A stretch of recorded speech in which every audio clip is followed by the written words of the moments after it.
Class 12 Physics, Magnetism and Magnetic Effects of Electric Current. Example 3.1.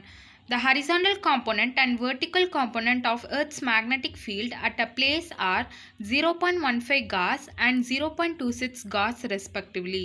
Calculate the angle of dip and resultant magnetic field. 1 Gauss equal to 10 power minus 4 Tesla. So first என்ன கேட்குறாங்க அப்படின்னா angle of டிப்பும் resultant magnetic ஃபீல்டும் கேட்குறாங்க. என்ன கொடுத்துருக்காங்கன்னு பார்த்தோன்னா horizontal காம்போனண்ட்டும் vertical காம்போனண்ட்டும் கொடுத்துருக்காங்க. எதோடது அப்படின்னா எர்த் மேக்னெட்டிக் ஃபீல்டோடது. ஸோ அதோட ஹரிசாண்டல் காம்போனண்ட் வந்து 0.15 காஸ்னும் வேர்ட்டிக்கல் காம்போனண்ட் 0.26 காஸ்னும் கொடுத்துருக்காங்க. இதை கிவனில் எழுதிடலாம். ஸோ மேக்னெட்டிக் ஃபீல்டுனா பின்னு தான் மென்ஷன் பண்ணுவோம். ஸோ அதுக்கு ஹரிசாண்டல் காம்போனண்ட்டுக்கு 0.15 காஸ், vertical componentக்கு 0.26 Gauss. So angle of dip கேட்குறாங்க. ஸோ ஃபஸ்ட்டு அது கண்டுபிடிக்கிறதுக்கு ஒரு ஃபார்முலா இருக்குது. tan I is equal to BV divided by BH.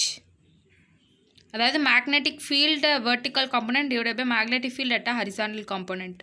So இதில் I தான் ஆங்கிள் ஆஃப் டிப், அதான் நம்ம கண்டுபிடிக்கணும். ஸோ வேல்யூ சப்ஸ்டியூட் பண்ணிடுறேன். ஸோ இப்போ இதை டிவைட் பண்ணோன்னா நம்மளுக்கு வேல்யூ 1.732ன்னு வரும்.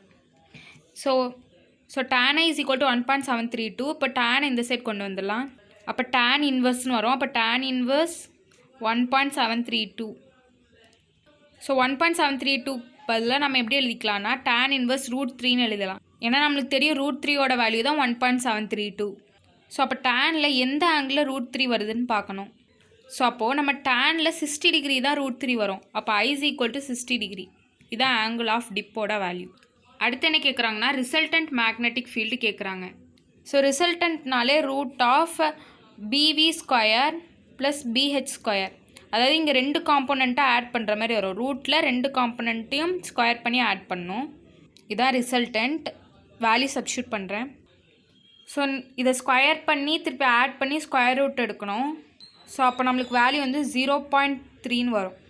ஸோ மேக்னெட்டிக் ஃபீல்டோட யூனிட் இங்கே வந்து காஸில் தான் கொடுத்துருக்காங்க, அதனால் காஸ்னு எழுதிக்கிறேன். ஸோ மேக்னெட்டிக் ஃபீல்டுக்கு 2 யூனிட் இருக்குது. ஒன்று டெஸ்லா, ஒன்று காஸு. இதை டீனும் இது கேபிட்டல் ஜீனும் மென்ஷன் பண்ணுவாங்க.